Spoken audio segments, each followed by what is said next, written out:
Hello dears, +2 say എക്സാമിന്റെ result വന്നപ്പോൾ നിങ്ങൾ ഫെയിൽ ആയിട്ടുള്ള ഒരു സ്റ്റുഡന്റ് ആണെങ്കിൽ നിങ്ങൾ ഒരിക്കലും നിരാശപ്പെടേണ്ട. ഈ വീഡിയോ നിങ്ങൾ കണ്ടാൽ മതി. കാരണം ഞാൻ പറയുന്ന കാര്യങ്ങൾ നിങ്ങൾ നോക്കൂ. ഈ ഒരു സ്റ്റുഡന്റിന്റെ കേസ്, ഇവർ ഇന്ന് പഠിച്ചുകൊണ്ടിരിക്കുന്ന കോഴ്സ് അറിയാമോ? B Pharm, bachelor of pharmacy. Bachelor of pharmacy എന്ന് പറഞ്ഞാൽ ചെറിയൊരു കോഴ്സ് അല്ല, ഒരുപാട് അവസരങ്ങളുള്ള ഒരു കോഴ്സാണ്. ബി.ഫാം കഴിഞ്ഞ് എം.ഫാം ഒക്കെ എടുത്ത് അമേരിക്കൻ കമ്പനികളിൽ വർക്ക് ചെയ്യുന്ന എന്റെ ഫ്രണ്ട്സ് ഉണ്ട്. അപ്പൊ അതുപോലെ തന്നെ ഇവർ 2 തവണ ഫെയിലായ സ്റ്റുഡന്റ് ആണ്. ഇവര് അതിനകത്ത് +2 ഫെയിലായി, സേ എക്സാം എഴുതിയപ്പോൾ വീണ്ടും ഫെയിലായി. അവർ തനിയെ പ്രിപ്പയർ ചെയ്ത് ഫെയിലായതാണ്. പിന്നീട് ഇതുപോലെ സേ ഫെയിലായപ്പോൾ പിന്നീട് അതിനകത്ത് യൂട്യൂബിൽ അവർ എങ്ങനെയോ നമ്മുടെ വീഡിയോ കണ്ടു. നമ്മൾ കഴിഞ്ഞ വർഷവും വീഡിയോ അതിനകത്ത് ചെയ്തിരുന്നു. അങ്ങനെ യൂട്യൂബിൽ വീഡിയോ കണ്ടു. മൂന്നാമത് ഇവർ ഫെയിലായിട്ടും ഇവർ കൈവിട്ടില്ല. മൂന്നാമത് ഇവരെന്ത് ചെയ്തു? നമ്മുടെ ബാച്ചിൽ ജോയിൻ ആയി. അതിനകത്ത് അങ്ങനെ കഴിഞ്ഞ വർഷം റൂള് വന്നു, +1ഉം +2ഉം എഴുതണമെന്ന്. അങ്ങനെ ഇവർ നോക്കൂ, 2 തവണ ഫെയിലായ സ്റ്റുഡന്റിന് +1ന്റെ റിസൾട്ട് വന്നപ്പോൾ തന്നെ അവർ ഡബിൾ പാസ്. +2ൽ 0 ആണെങ്കിലും അവർ പാസ്സായി, ഡബിൾ പാസ്. മനസ്സിലായില്ലേ? അവര് +2 അവർക്ക് ശരിയാ. അതിനകത്ത് ഇനിയിപ്പം +2ൽ എന്തെങ്കിലും ഫെയിൽ ആയാലോ, മാർക്ക് കുറഞ്ഞ് +1ൽ കുറഞ്ഞാലോ എന്നൊക്കെ വിചാരിച്ചിട്ട് അവർ +2 നന്നായി പഠിച്ചിരുന്നു. +2ൽ കണ്ടോ എറൗണ്ട് A+-നടുത്ത് വന്നു. 2 തവണ ഫെയിലായ സ്റ്റുഡന്റാ, നിങ്ങൾ ആലോചിക്കണം.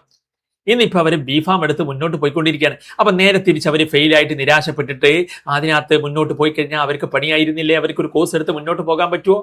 അപ്പൊ നിങ്ങൾ ആലോചിക്കുക, നിങ്ങളുടെ മുന്നിൽ ഇനിയിപ്പം ഒക്ടോബറിൽ അതിനകത്ത് നിങ്ങൾക്ക് വലിയ ചാൻസ് അല്ലേ? നിങ്ങളുടെ മുന്നിൽ 2 മാസം കഴിഞ്ഞ് അതിനകത്ത് നിങ്ങൾക്ക് +1 ഇംപ്രൂവ്മെന്റിന്റെ ആ ഒരു എക്സാം വരുന്ന സമയത്ത് നിങ്ങൾക്ക് അത് എഴുതിയിട്ട് അതിനകത്ത് ഡബിൾ പാസ് വാങ്ങിച്ചാലേ നിങ്ങൾക്ക് അതിനകത്ത് മുന്നോട്ട് പോകാം, നല്ല കോഴ്സ് എടുത്ത് മുന്നോട്ട് പോകാം. നിങ്ങൾ എന്തിനു നിരാശപ്പെടുന്നത്? കുറഞ്ഞ സമയം, ആ സമയം നിങ്ങൾ എഫക്റ്റീവായിട്ട് പഠിക്കണം. ഇവരെ നന്നായിട്ട് പഠിച്ചിരുന്നു കേട്ടോ. പിന്നെ അത് മാത്രമല്ല, നമ്മുടെ ക്ലാസ്സുകൾ എന്ന് പറഞ്ഞാൽ സേ സ്റ്റുഡൻസിനെ ഫോക്കസ് ചെയ്തിട്ട് ഇങ്ങനെ പഠിക്കാൻ ബുദ്ധിമുട്ടുള്ളവർക്കൊക്കെ വളരെ സിമ്പിളാക്കി മനസ്സിലാക്കുന്ന രീതിയിൽ നമ്മൾ അത്രയും എഫേർട്ട് എടുത്ത് ക്ലാസ് കൊടുത്തുകൊണ്ടാണ്. അല്ലാണ്ട് 2 തവണ ഫെയിൽ ആയവർക്കൊന്നും ഈ ഒരു A+-നടുത്ത് മാർക്കൊന്നും അതിനകത്ത് കിട്ടണമെങ്കിൽ അത്രയും എഫേർട്ട് ഇടണം. അപ്പൊ നിങ്ങൾ എവിടെ ക്ലാസ്സിന് ജോയിൻ ആകുമ്പോഴും അവിടുത്തെ ക്ലാസ് നിങ്ങളുടെ ലെവലിൽ നിന്ന് എടുക്കുന്ന ക്ലാസ് ആണോ എന്ന് നോക്കുക. അതുപോലെ തന്നെ നിങ്ങൾക്ക് യൂസ്ഫുൾ ആകുന്ന ക്ലാസ് ആണോ എന്ന് നോക്കുക. നമ്മുടെ ക്ലാസ് ഡെമോ ക്ലാസ് ഒക്കെ അറ്റൻഡ് ചെയ്ത് നിങ്ങൾ ഡെമോ ക്ലാസ് അറ്റൻഡ് ചെയ്യാൻ ഞാൻ ഇനിയും റിസൾട്ടുകൾ കാണിക്കാം. കിടിലൻ റിസൾട്ടുകൾ, ഇതിനേക്കാൾ മികച്ച റിസൾട്ടുകൾ ഞാൻ കാണിക്കാം. 77, 36, 70, 70, 45. അപ്പൊ ഇതാണ് എന്റെ നമ്പർ. നമ്മുടെ സേ ഇംപ്രൂവ്മെന്റുമായി ബന്ധപ്പെട്ട് ഇനിയിപ്പം +1ന്റെ ഇംപ്രൂവ്മെന്റ് വരുന്ന സമയത്ത് നിങ്ങൾക്ക് അതുമായി ബന്ധപ്പെട്ട അപ്ഡേറ്റുകളൊക്കെ നമ്മുടെ ഇംപ്രൂവ്മെന്റ് അല്ലെങ്കിൽ +1 സേയുടെ കമ്മ്യൂണിറ്റി ഉണ്ട്, +2 സേയുടെ ഒക്കെ, അതിനകത്ത് നിങ്ങൾക്ക് ജോയിൻ ആകാം. സേ കമ്മ്യൂണിറ്റിയിലുണ്ട്, അതിനകത്ത് ജോയിൻ ആകാം. ഞാൻ ലിങ്ക് കമന്റ് ബോക്സിൽ വെക്കാം. അപ്പൊ എന്റെ നമ്പർ 77, 36, 70, 70, 45 ആണ്. അപ്പം ഇത് ഒരു കേസ് മാത്രമല്ല, നിങ്ങൾ നോക്കണം. ഈ ഒരു കേസും ഇവർ ഇന്നിപ്പം ഇതിനകത്ത് ഈ ഒരു കേസിൽ ഇവരുടെ ഫെയിൽ ആയ സമയത്ത് മാർക്കുകൾ ഞാൻ നിങ്ങൾക്ക് കാണിക്കാം. നോക്കൂ, ഇവർ കെമിസ്ട്രിയിൽ 9 മാർക്കുമായിട്ട് ഫെയിലായി. ഇവർ സേ എഴുതി, പക്ഷേ അവർ ആ സമയത്ത് എന്നോട് സേ എഴുതിയതിനു ശേഷം സേയെ കുറിച്ച് അവർ പറഞ്ഞത് അവർ റെക്കോർഡ് ക്ലാസ്സുകളൊക്കെ ഉള്ള ഏതൊരു ബാച്ചിലായിരുന്നു സേയുടെ സമയത്ത് ജോയിൻ ആയത് എന്ന് പറഞ്ഞത്. പക്ഷെ അത് അത്രത്തോളം എഫക്റ്റീവായി ഇവർ സേക്ക് ഫെയിലായി. പിന്നീടാണ് നമ്മളെ കുറിച്ച് അറിയുന്നത്. അതായത് ഇപ്പം ആദ്യം +2 കഴിഞ്ഞ് ഫെയിലായി, സേ കഴിഞ്ഞു ഫെയിലായി, പിന്നെ നമ്മളെ കുറിച്ച് അറിഞ്ഞപ്പം നമ്മുടെ ബാച്ചിൽ ജോയിൻ ആയി. അങ്ങനെ ഇവര് അതിനകത്ത് കണ്ടോ, കെമിസ്ട്രിയും ബയോളജിയും 15 മാർക്ക്, 9 മാർക്കൊക്കെ ആയി അഡ്ഡപടലം ഫെയിലായി നിൽക്കുകയായിരുന്നു. അതിനകത്ത് നോക്കൂ നിങ്ങൾ, എന്നിട്ട് അവർക്ക് അതിനകത്ത് അവരെ പാസ്സായി മുന്നോട്ട് പോയി. കണ്ടില്ലേ? അവരുടെ മാർക്ക് നിങ്ങൾക്ക് നോക്കാം. നോക്കൂ നിങ്ങൾ. എന്നിട്ട് മാർക്ക് 36 കെമിസ്ട്രിയിൽ, ഡബിൾ പാസ്. ബയോളജിയിലോ അറൗണ്ട് 40-നടുത്ത്. 2 തവണ ഫെയിലായ സ്റ്റുഡന്റിന്റെ മാർക്കാണ്, നിങ്ങൾ ആലോചിക്കണം.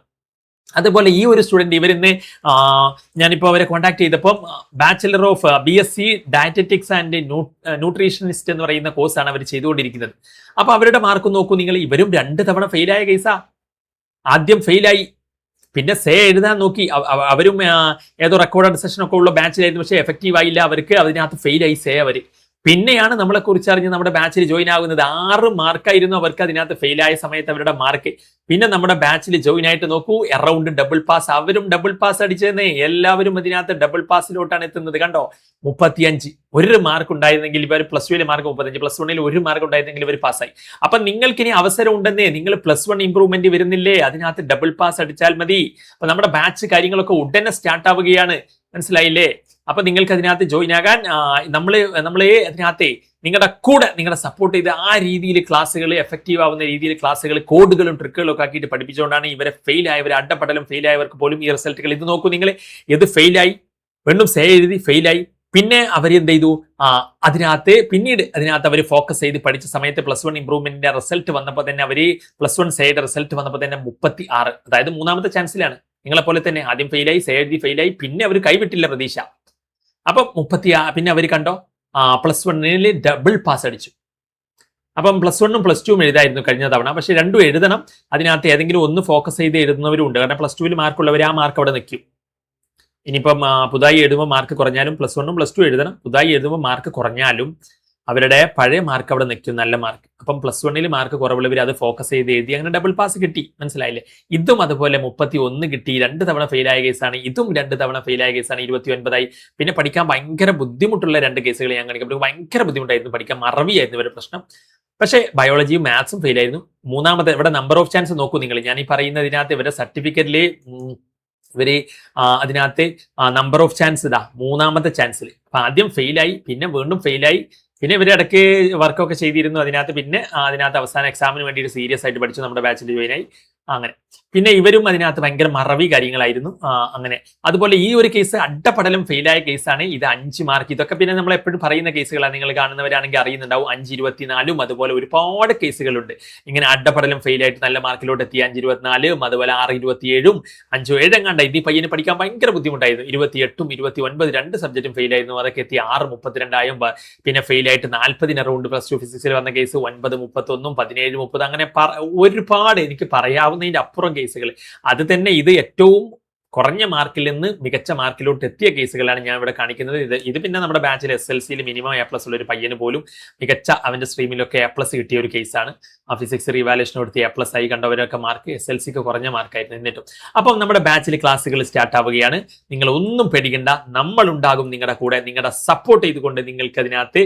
അപ്പം അതിനകത്ത് ഈ ഒരു നമ്പറാണ് 77 36 70 70 45. ഡെമോ ക്ലാസ് അറ്റൻഡ് ചെയ്ത് കൊള്ളാം, അടിപൊളിയാണ് എന്നുണ്ടെങ്കിൽ മാത്രം ജോയിൻ ആയാൽ മതി എന്നുള്ളതാണ്. അപ്പൊ നിങ്ങൾ എവിടെയും ജോയിൻ ആകുമ്പോൾ എവിടെയെങ്കിലും ജോയിൻ ആയി പെട്ടുപോകണ്ട. അവിടുത്തെ ക്ലാസ് നല്ലതല്ലെങ്കിൽ നിങ്ങൾക്ക് പണിയാകും. അപ്പം that's all. Thanks for watching.